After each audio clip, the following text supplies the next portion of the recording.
Hey, what's up guys? It is SMG for Live 01 just coming in with this video, and today I just wanted to, I'm using the back facing camera and sorry that it's all fuzzy, but yeah, I'm using the front facing camera. But today I want to talk about, or give a recap on like wrestling. So this is basically like a wrestling talk video, and I feel like doing more of these. This would be pretty awesome to do.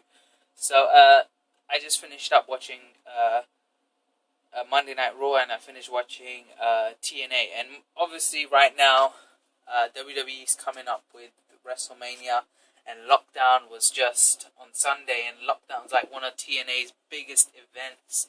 So I watched it.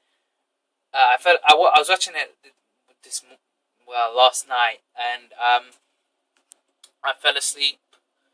I fell asleep watching it because it was like 1 in the morning, so I was like, I'm so tired. And I woke up and I was like, but I finished watching it today, and I have to admit, TNA Lockdown was epic. I didn't finish the whole match. I didn't watch the whole match, but I obviously know with Jeff Hardy and Bully Ray, they would have had an epic match anyway. So I didn't get to see most of it. I woke up at the end and I saw it. So if you're wondering why I'm just like saying that it was epic, the storyline wise was totally amazing. They had Bully Ray he's turning heel again. He's with Aces and Eights, so that is awesome, and he's the new world champion. So he betrayed Hulk Hogan and Brooke Hogan. So yeah, that's gonna be pretty crazy because since he's married to Brooke already, that's pretty weird. And he was swearing and stuff like that. So it was funny to hear that. And that's the thing I kind of like about TNA is that they don't hold anything back. They will say what they want to say. They will do what they want to do, kind of thing. So he's like, "Oh, you bastard! I screwed you," or something. He said to Hulk Hogan, I used you and I screwed you. He said I used you to Hulk Hogan. Then he said to Brooke Hogan, I screwed you. That was epic.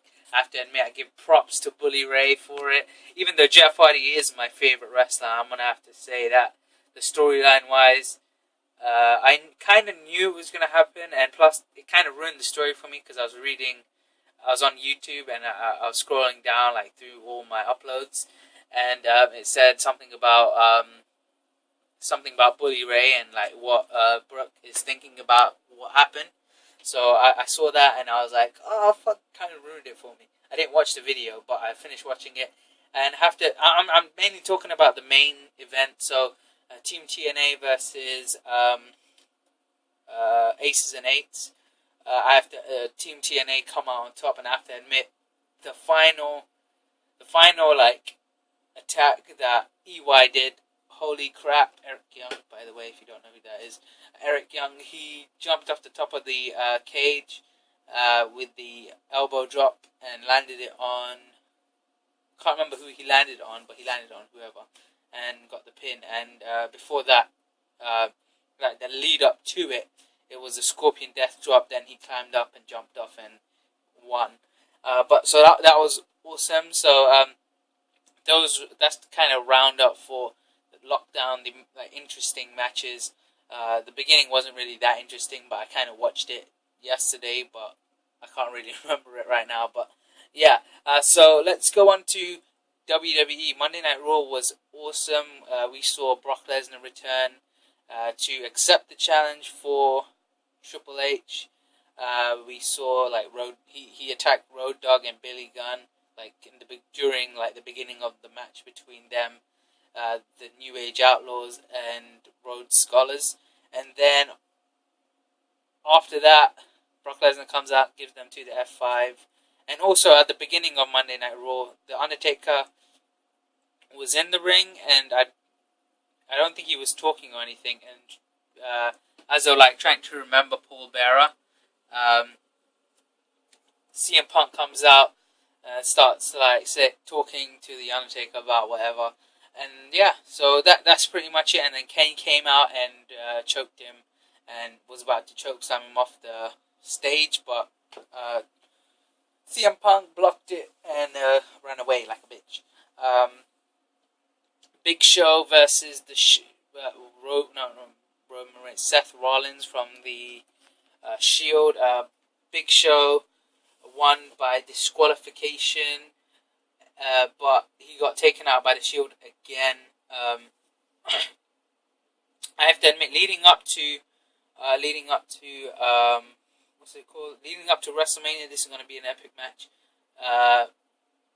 Peter Chow was talking about in his WWE recap or whatever on today that he posted it, and he said that leading up to WrestleMania they're going to have, at WrestleMania they're going to have like the Shield versus Big Show, Randy Orton, and Sheamus, and he was also saying that the Big Show will be the one to screw it up for them or make them win. Either way, it's the same thing. So yeah, I like what they're doing is making the Big Show join their team without him having to change who he is, so change to the good side. He's still on the bad side right now, but I don't know. I kind of like the Big Show on the good side, but he's doing all right on the bad side. But if he was on both sides at the same time, how epic would that be? So we want them to take out the Shield, because the Shield like a totally the shittiest WWE tag team I have ever seen. If the Shield are watching this, keep watching, because you're like the shittiest tag team ever. So obviously people are gonna disagree and hate and say, "Oh no, they're good." I have to admit, what they do is really dumb. They can't fight by themselves. They do a 3-man power bomb because they're that weak. Yeah, well, you didn't see Batista use 2 extra people to try and power bomb the Big Show, or power bomb whoever. Power bomb The Rock as well. Like, who the hell is going to use 3 people to power bomb The Rock? That's how weak these bitches are. So as we go along, John Cena wasn't in this Monday Night Raw, so it was pretty like toned down. But then obviously Brock Lesnar came in and did his thing with Road Dogg and Billy Gunn, and then they want to add a stipulation to the match at WrestleMania between Brock Lesnar and Triple H. But the only way Triple H is able to know the stipulation is after he signs the contract. So we will know later on what the stipulation of the match is at WrestleMania. It'll probably be something like an Extreme Rules or something like that, which includes like weapons and stuff like that. Or they might do it so that he can't use a sledgehammer. We don't know. But yeah, going along, they're obviously doing the remembering of Paul Bearer, and then you had Jericho versus The Miz, and out of that, I think Jericho won out of disqualification because Wade Barrett interfered and hit Jericho first. But I'm guessing they're gonna have a triple threat match for the Intercontinental Championship. I don't know when, maybe at WrestleMania, I'm not too sure, but that's what they're probably gonna have between Chris Jericho, Wade Barrett, and The Miz. So that'll be an epic match, and hopefully Chris Jericho wins that match. I will be doing a video about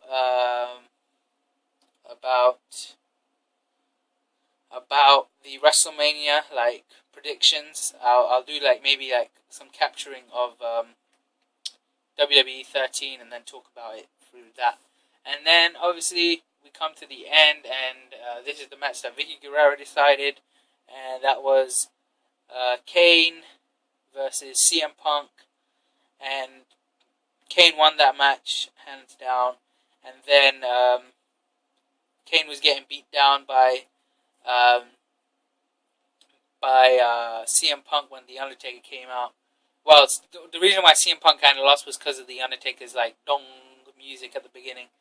So that's how he lost, because it went off, he got distracted, he got shook, Kane grabbed him, chokeslammed him, pinned him, finished. And then after that, Undertaker walked out, and like Kane and Undertaker were doing their hand thing in the middle of the ring where they're like kneeling down and doing that. And CM Punk had the urn and started smashing it on Kane, on Kane, and then Undertaker walked down to the ring. As Undertaker got to the ring, CM Punk ran out and got to the end, and then he imitated the Undertaker with the urn thing. So it was a good event. It was, I mean, well, Monday Night Raw is obviously epic, but SmackDown is literally boring. I cannot watch it. I have to like skip through it. TNA is gonna be on tomorrow. Probably watch it on Friday or Saturday. Those are the days that I'll probably watch it.